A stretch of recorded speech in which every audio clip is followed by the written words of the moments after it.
This is one of my favorite places to walk my dog. We call it One Tree Hill. You can see why. Look at this. Camera doesn't do it justice. So I thought maybe we could talk about God, spirituality, higher power.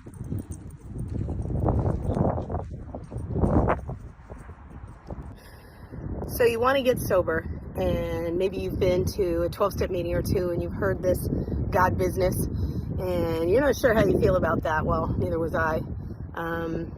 I had a lot of resentment at what I thought was God, but it turns out what I was really resentful at was people telling me what to do and people telling me how I had to behave to gain God's favor.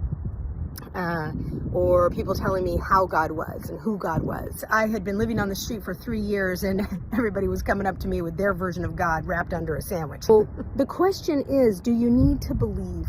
What I have come to learn in 36 years of sobriety is no matter what belief anyone tries to press upon you, everybody believes their own experience. So what people need to have is a spiritual experience, not a spiritual belief. So how do you create a spiritual experience without a belief?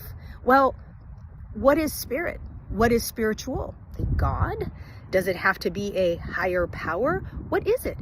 What is the thing that you can't see? What is the thing in you that feels up or feels good? What is it that's the impulse to smile? I'm not sure, but I do know this. I know when I don't feel good, and I know when I do feel good. And when I feel good, that feeling of goodness, I'm going to call that spirit.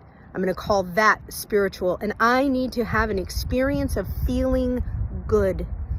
And the practice that I teach people how to do feels good. It's an experience of feeling good.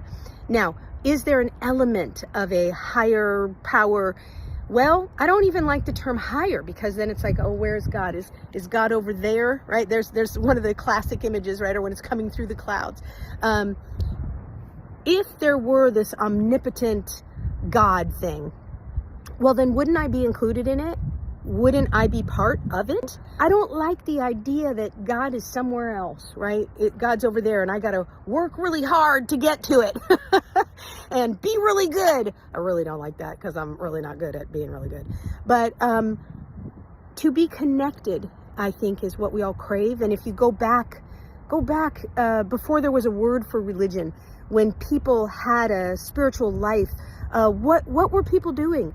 What were people connecting to? Nature, right? this beautiful stuff, right? Connecting to nature as it's the source of our life and food and air, and connection to nature, connection to one another, connection to animals, connection to mystery. Humans love a good story. I love a good story. We love a story. We love to make up a story about something we don't understand. We love to make up a story about something we're hopeful for. And this guy's making up a story.